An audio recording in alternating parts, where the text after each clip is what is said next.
Hospitality in the Greek actually means love of strangers. The friendly reception and treatment of guests and strangers.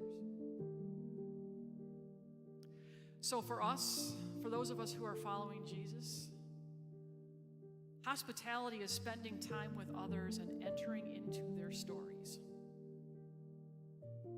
It's what we do at Cultivate. It's what we try to do here at Eagle Ridge. It's what we try to do on a daily basis when we run into people. We spend time with people, we enter into their stories so we can see them the way Jesus does, and we can work to love them the way Jesus does. So that we can see the masterpiece that they were created to be. That's what Jesus does. He sees us and he loves us. That's hospitality.